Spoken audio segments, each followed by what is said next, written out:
So ಇವತ್ತು ಏನ್ ದಿನಾಚರಣೆ? ಇವತ್ತು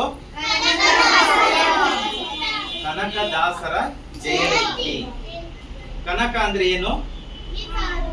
ಕನಕ ಅಂದ್ರೆ ಬಂಗಾರ ಅಂತ. ಕನಕ ಅಂದ್ರೆ ಬಂಗಾರ. ಸೊ ನಮ್ಮ ಕರ್ನಾಟಕ ರಾಜ್ಯದ ಅಪ್ರಮಿತ ಬಂಗಾರ ಯಾರು? ನಮ್ಮ ಕನಕದಾಸರು. ಇವತ್ತು ನಾವು ಕನಕದಾಸರ ಜಯಂತಿಯನ್ನ ವಿಜೃಂಭಣೆಯಿಂದ ಆಚರಿಸ್ತಾ ಇದ್ದೀವಿ. ಕನಕದಾಸರು ಬಚ್ಚಮ್ಮ ಮತ್ತೆ ವೀರಪ್ಪ ನಾಯಕ ನನ್ನ ಇಬ್ರು ದಂಪತಿಗಳಿಗೆ ಹುಟ್ಟಿದಂತಹ ಮಗ ಯಾರು? ಕನಕದಾಸರು. ಇವರಿಬ್ಬರಿಗೆ ತಿರುಪತಿ ತಿಮ್ಮಪ್ಪನ ಮೇಲೆ ಬಹಳ ನಂಬಿಕೆ. ತಿರುಪತಿ ತಿಮ್ಮಪ್ಪನ ಮೇಲೆ ಬಹಳ ನಂಬಿಕೆ. ಅದಕ್ಕೋಸ್ಕರ ಅವ್ರು ಏನ್ ಮಾಡ್ತಾರೆ? ತಿರುಪತಿ ತಿಮ್ಮಪ್ಪನ ಹತ್ರ ಬೇಡ್ಕೊಂತಾರೆ, ನನಗೆ ಒಬ್ಬ ಒಳ್ಳೆ ಮಗ ಹುಟ್ಲಿ ಅಂತ.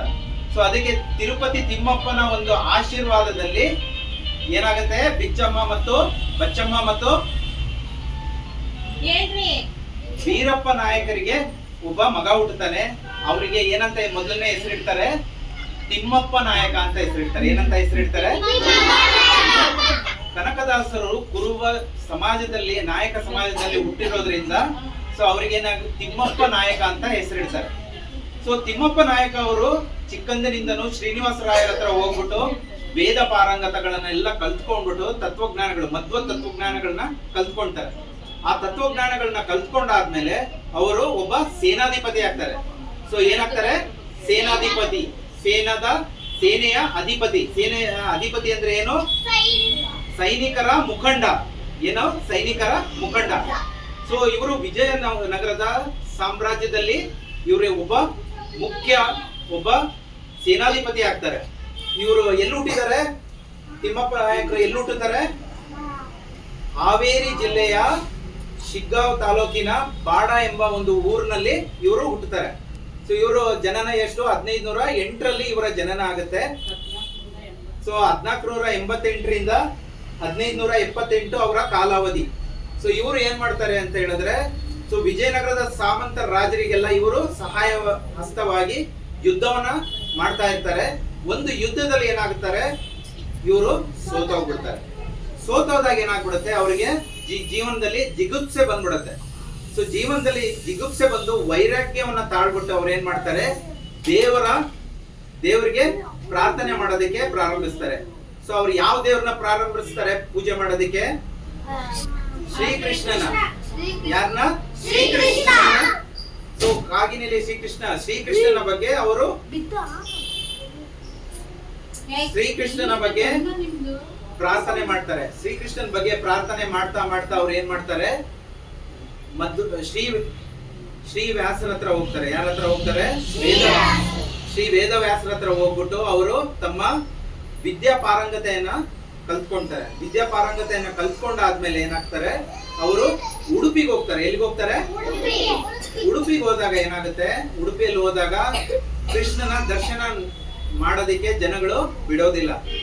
ದೇವ್ರನ್ನ ನೀನು ಕೆಳಪಂಕ್ತಿಯವನು, ನೀನು ಕೃಷ್ಣನ ನೀನು ನೋಡೋದಕ್ಕೆ ಸಾಧ್ಯ ಇಲ್ಲ, ನಾವು ನಿಮ್ಮನ್ನ ಬಿಡೋದಿಲ್ಲ, ದೇವಸ್ಥಾನದ ಒಳಗಡೆ ಹೋಗೋದಕ್ಕೆ ಬಿಡೋದಿಲ್ಲ. ಅವಾಗ ಏನ್ ಮಾಡ್ತಾರೆ? ಕನಕದಾಸರು ಶ್ರೀಕೃಷ್ಣನ ಪ್ರಾರ್ಥನೆ ಮಾಡ್ತಾರೆ. ಏನ್ ಮಾಡ್ತಾರೆ? ಶ್ರೀಕೃಷ್ಣನ ಪ್ರಾರ್ಥನೆ ಮಾಡಿದಾಗ ಏನಾಗುತ್ತೆ? ಸೊ ದೇವರ ಮೂರ್ತಿ ಏನಿರುತ್ತೆ ಅದು ಏನಾಗುತ್ತೆ? ದೇವಸ್ಥಾನ ಇರುತ್ತಲ್ಲ, ದೇವಸ್ಥಾನದ ಹಿಂಭಾಗಕ್ಕೆ ಏನಾಗುತ್ತೆ? ಆ ವಿಗ್ರಹ ಏನಾಗುತ್ತೆ? ತಿರುಗುತ್ತೆ. ತಿರುಗಾದ್ಮೇಲೆ ಅವ್ರ ಪ್ರಾರ್ಥನೆ ಮಾಡ್ತಾ ಇದ್ದಾಗ ಏನಾಗುತ್ತೆ? ಆ ಒಂದು ದೇವಸ್ಥಾನದ ಏನೇ ಇರುತ್ತೆ ಗೋಡೆ ಇರುತ್ತಲ್ಲ, ಅದು ಕುಸಿದ್ಬಿಟ್ಟು ಕನಕದಾಸರಿಗೆ ಏನಾಗುತ್ತೆ? ಶ್ರೀಕೃಷ್ಣನ ದರ್ಶನ ಆಗುತ್ತೆ. ಸೊ ಅದಕ್ಕೋಸ್ಕರ ಈಗಲೂ ಕೂಡ ಕನಕನ ಕಿಂಡಿ ಅಂತ ಕರೀತಾರೆ. ಏನಂತ ಕರೀತಾರೆ? ಅದನ್ನ ಕನಕನ ಕಿಂಡಿ ಅಂತ ಕರೀತಾರೆ.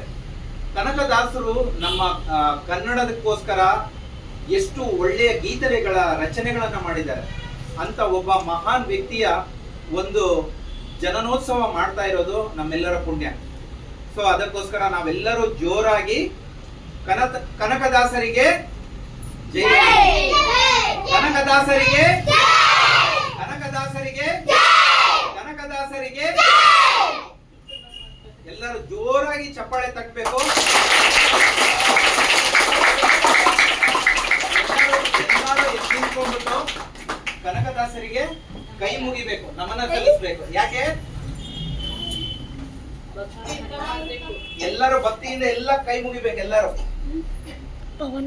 ಎಲ್ಲರೂ ಒಟ್ಟಿಗೆ ಶಿರಬಾಗಿಲಿ. ಎಲ್ಲ ಶಿರವಾಗ್ಬೇಕು. ಎಲ್ಲ ಬಗ್ರಿ ಏಯ್ ಹತ್ತುಪ್ಪ.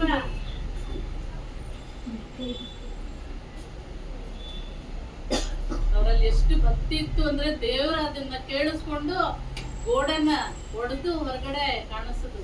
ಅದಕ್ಕೆ ಪ್ರಾರ್ಥನೆ ಭಕ್ತಿ ಮಾಡುವಾಗ ಭಕ್ತಿ ಇರಬೇಕು. ಯಾವುದೇ ಪ್ರಾರ್ಥನೆ ಮಾಡಿದ್ರು ಕೂಡ ನಿಮ್ಮ ಅಭಿಪ್ರಾಯಗಳು ಒಳ್ಳೇದಿದ್ರೆ ದೇವ್ರು ನಿಮ್ಮನ್ನ ಖಂಡಿತವಾಗಿ ಆಶೀರ್ವಾದಿಸ್ತಾರೆ. ನೀವೆಲ್ಲರೂ ಚೆನ್ನಾಗಿ ಓದಿ ಕನಕದಾಸರ ಹತ್ರ ಬೇಡ್ಕೊಬೇಕು. ನೀವು ನಿಮ್ಮಂತಹ ಒಂದು ಒಳ್ಳೆ ಜ್ಞಾನ, ದಿವ್ಯ ಭಕ್ತಿ, ದಿವ್ಯ ಕೃಪೆ, ದೇವರ ಕೃಪೆ ನಮಗೆ ಬೇಕು ಅಂತ ಹೇಳ್ಬಿಟ್ಟು ಕನಕದಾಸರಲ್ಲಿ ನಾವೆಲ್ಲರೂ ಬೇಡ್ಕೊಳೋಣ.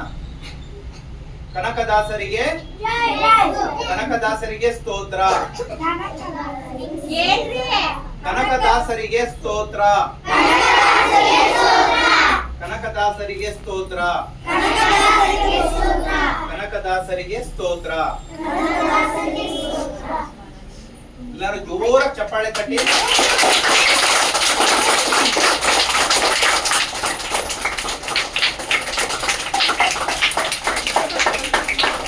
ಮತ್ತೆ ಎಲ್ಲರೂ ಬನ್ನಿ.